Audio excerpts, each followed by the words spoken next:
Radhe Radhe friends, कैसे हैं आप सब। आई होप आप बहुत अच्छे होंगे और आपका स्वागत है मेरे मिडिल क्लास चैनल में।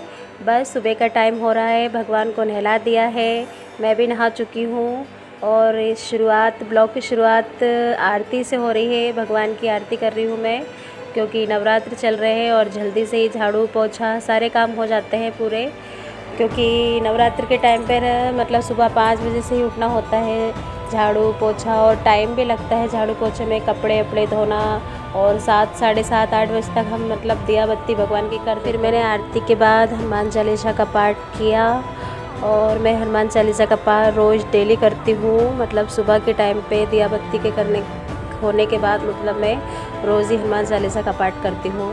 शाम को नहीं होता है, बस सुबह सुबह एक टाइम हनुमान चालीसा का पाठ रोज़ डेली कर लेती हूँ।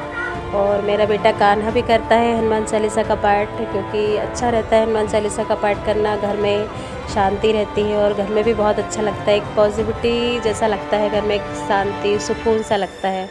मतलब रोज़ रोज़ करते करते मतलब मुझे हनुमान चालीसा पूरा श्लोक एक एक याद हो चुके हैं और मैं बिना देखे हनुमान चालीसा का पाठ करती हूँ। मुझे अब बुक लेने की ज़रूरत नहीं पड़ती है, क्योंकि पूरा हनुमान चालीसा ऐसे रट गया है मुझे और मेरे बेटे कान्हा को। तो मतलब हम पूरा बिना देखे आराम से पढ़ लेते हैं और अच्छा भी लगता है, शांति मिलती है, मन को सुकून मिलता है, घर में भी शांति रहती है, लड़ाई झगड़े वगैरह बिल्कुल नहीं होते हैं और एकदम शांत वातावरण रहता है। तो आप लोग हनुमान चालीसा पढ़ते हैं या नहीं, आप प्लीज़ मुझे बताइएगा। और फिर यहाँ पर भगवान की आरती पूजा पाठ करने के बाद फिर मैं यहाँ बिस्तर उठाने लगी हूँ, क्योंकि कान्हा के पापा उठ चुके हैं और 7 साढ़े 7 हो चुका है टाइम। और आज मंडे है, नवरात्रि का दूसरा दिन है आज। तो बस सारा काम हो चुका है। उसके पापा नहाने गए हैं और फिर उसके बाद वो चाय मांगेंगे, फिर चाय बनानी है। और वो रात को मतलब मोबाइल चलाते चलाते बिस्तर पर नहीं सोए, वो सोफ़े पर ही सो गए। तो उन्हीं का बिस्तर उठा रही हूँ मैं और कान्हा अभी तक सो रहा है। बस चाय बनाने के बाद कुछ काम नहीं रह गया है, क्योंकि झाड़ू पोछा सारा काम हो चुका है। और फिर खाना भी इतना ज़्यादा नहीं बनता है, क्योंकि 2-3 लोग ही तो हैं हम, और फिर कान्हा और इसके टिफ़िन के लिए और इसके पापा के लिए थोड़ा बहुत ही बनाना पड़ता है।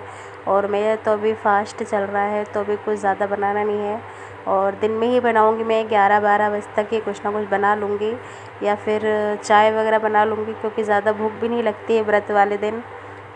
और कान्हा के पापा बाथरूम से आ चुके हैं और मैं यहाँ पर चाय बना रही हूँ, क्योंकि चाय का टाइम हो गया है और मैंने भी अभी तक चाय नहीं पी है।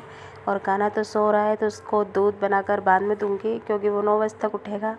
तो इसलिए भी थोड़ी सी चाय बना रहे हैं हम दोनों जन के लिए।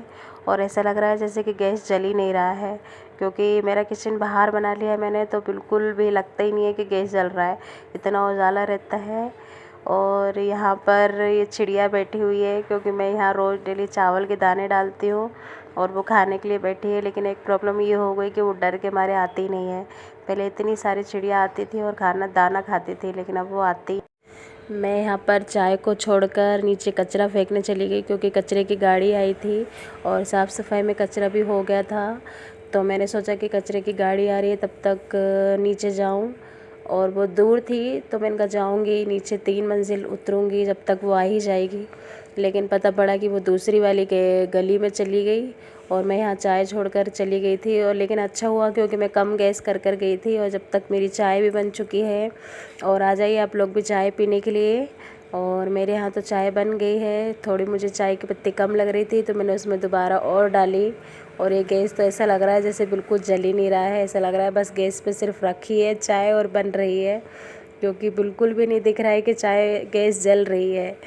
बस आ जाइए आप लोग भी चाय पीने के लिए, हमारे यहाँ तो बन चुकी है। फिर मैं सुबह के नाश्ते के लिए कान्हा के पापा के लिए कुछ बनाया नहीं मैंने, रोटी सब्ज़ी, क्योंकि वो बोलने लगे, बोले तेरा तो व्रत है और कान्हा ही है और हम दोनों, तो तू हमारे लिए सिर्फ चावल ही बना दे, नमकीन चावल। तो मैं उन दोनों के लिए सिर्फ नमकीन चावल ही बना रही हूँ और मैंने खाना भी बनाया नहीं है। वो बोलने लगे, बोले रहने दे, भूख भी ज़्यादा लगती नहीं है और फिर रात को ही रोटी सब्ज़ी वगैरह बनेगी, इसलिए मैं सिर्फ नमकीन चावल ही बना रही हूँ उनके लिए। और फिर ये चावल बन चुके थे, ये देखिए एक सीटी में ही चावल इतने अच्छे बने हैं, मतलब पूरे से खिल गए हैं चावल, एक एक अच्छा लग रहा है देखने में भी। ये देखिए कितने अच्छे बने हैं चावल। और मेरे जो बॉर्नवीटा का डब्बा है उसमें मैंने राई जीरा वगैरह रखा हुआ था, तो उसमें पता नहीं क्या हो गया, तो वो ऐसे चिपकने लगे राई जीरा वगैरह। तो मैंने उसको देखा कि इसमें क्या। फिर चावल बनने के बाद मैंने भगवान जी को भोग लगाया। मैंने उसमें लहसुन प्याज वगैरह नहीं डाला था, क्योंकि भगवान जी को भोग भी लगाना ज़रूरी था। और उसके पापा को भोग लगने लगी तो बोलने लगे मुझे जल्दी से दे दे, क्योंकि उनका काम पे जाने का टाइम भी हो रहा था। तो मैंने भगवान जी को भोग लगाया तुलसी के पत्र डालकर। और ये देखिए मेरे कान्हा जी भोग लगा रहे हैं। अब ये तुलसी मैं भगवान के पास ही रखती हूँ कि पत्ते तोड़कर, और वहीं से उठाकर उन्हीं को वहीं पे उनको भोग लगा देती हूँ।